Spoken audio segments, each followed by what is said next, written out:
आप देख रहे हैं न्यूज इंडिया टीवी, आपकी आवाज आपके साथ। इंतजार कर रही थी और हम सब सौभाग्यशाली हैं कि आज हमारी स्पीडी को रामलला मंदिर विराजते हुए उनके हाथों से यहाँ पर विराजे हैं। इसलिए ऐसे यशस्वी प्रधानमंत्री जी जिनके कार्यकाल में कोई भी मंत्री भ्रष्टाचार में नहीं रहा और एक ईमानदारी से और इस राष्ट्र नीति और राष्ट्र हित में काम करने वाला यशस्वी प्रधानमंत्री मिला है।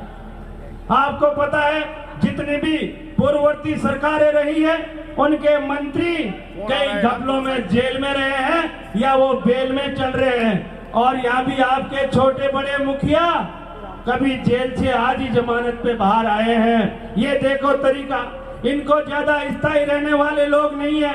इन्होंने देखा हम जा रहे हैं तो जितना करना हो वो जितना कर लो। ऐसे भ्रष्टाचार में डूबे हुए ये लोग क्या राष्ट्र हित और राष्ट्र निर्माण के बारे में इनका विजन और सोच हो सकता है क्या? इसलिए ऐसे लोग ज्यादा स्थायी नहीं चल सकते। मैं धन्यवाद देना चाहूंगा, हमारे यशस्वी मुख्यमंत्री जी का आभार प्रकट करना चाहूंगा कि आज हमारे इस देश को जो आर्थिक दृष्टि से 13वें नंबर पे था उसको 5वें नंबर पे लाने का काम किया। ऐसे यशस्वी प्रधानमंत्री जी का जो सोच और जो विजन है उसको आगे बढ़ाने के लिए मैं आपको बताऊंगा सबसे ज्यादा प्यार और सबसे ज्यादा जो काम कर रहे हैं इन युवा भाइयों के लिए कर रहे हैं कि जो हमारे यशस्वी प्रधानमंत्री जी का सपना है विकसित भारत का 2047 में बनेगा और उन्हें मेरे इस देश के गौरवहीन युवाओं को उसका मौका मिलेगा, उनके हाथ में लेने का मौका मिलेगा उस समय 2047 में कि ये विकसित भारत आपके हाथों में रहेगा। इसलिए उनका जीवन माननीय नरेंद्र मोदी जी का आप युवाओं के लिए है। इसलिए मैं आपसे निवेदन करना चाहूंगा कि इस राष्ट्र नीति और राष्ट्र निर्माण के लिए और हमारे भारत को विकसित भारत बनाने के लिए हमारा हर युवा, क्योंकि जिस तरह से स्किल डेवलपमेंट के मामले में आप लोगों के कितने स्किल में जो ध्यान दिया, आईटी सेंटर में जितना काम करके दिखाया आप युवा लोगों के लिए दिखाया है। इसलिए मेरे युवा भाइयों, मैं आपसे हाथ जोड़कर आज निवेदन करने आया हूं कि आपके भविष्य का सवाल है और आपके इस भविष्य को निखारने का काम जो कर रहे हैं वो माननीय यशस्वी प्रधानमंत्री नरेंद्र मोदी जी कर रहे हैं। तो आपके भविष्य आपके हाथों में है।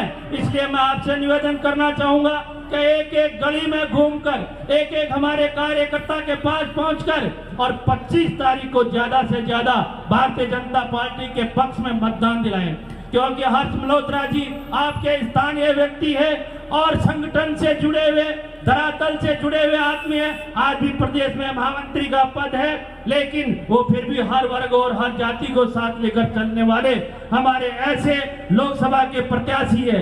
ऐसे प्रत्याशी आप लोगों के हर वर्ग की बात सुनने वाले, हर वर्ग को आगे लाने वाले ऐसे व्यक्ति को ज्यादा से ज्यादा मतदान करके आगे पहुंचाएं, क्योंकि जब तक हमारे 400 पार का नारा है, इस 400 पार का नारे को आप सब युवाओं के हाथ में है आगे पहुंचाने का, क्योंकि युवा लोग ही ऐसे हैं जो हर गली हर मोहल्ले में मेहनत करके और इस भारतीय जनता पार्टी और जो अलग विचारधारा के व्यक्ति है उनको हमारे यशस्वी प्रधानमंत्री जी की जो कल्याणकारी योजनाएं हैं, जो हमारे देश के लिए जो मान और सम्मान बढ़ाया है उसके लिए उनको जानकारी देंगे तो निश्चित रूप से वो आपके साथ लगकर और इस भारतीय जनता पार्टी के पक्ष में मतदान करेंगे। इसलिए मेरा आपसे निवेदन है कि जिस तरह से हमारे यशस्वी प्रधानमंत्री जी ने जन कल्याणकारी योजनाएं चलाकर हर गांव मोहल्ले और हर वर्ग के लिए जितनी भी जन कल्याणकारी योजनाएं चलाई है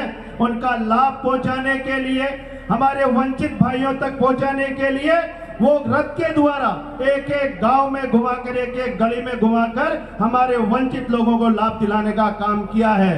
क्योंकि उनकी सोच है कि मेरे अंतिम कड़ी में जो व्यक्ति मेरा खड़ा है उसको जब तक मैं समाज की मुख्य धारा में नहीं लाऊंगा जब तक मेरा विजन विकसित भारत का पूरा नहीं होगा।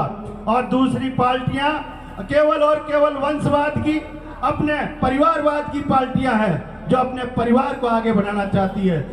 और भारतीय जनता पार्टी हमारे यशस्वी प्रधानमंत्री नरेंद्र मोदी जी हमारे 140 करोड़ लोगों को अपना परिवार मानकर उन हर वर्ग के लिए काम करते हैं। इसलिए मैं आपसे हाथ जोड़कर निवेदन करना चाहूंगा कि ऐसी शख्सियत को जो हमारे इस विकसित भारत के सपने को पूरा करने के लिए, विकसित भारत के सपने को साकार करने के लिए हम सब मिलकर, हर वर्ग हर जाति का मिलकर और इस सपने को साकार करने के लिए हम सब काम करें और 25 तारीख को इस दिल्ली प्रदेश की सातों सीट जीतकर और हम लोकसभा में भेजे।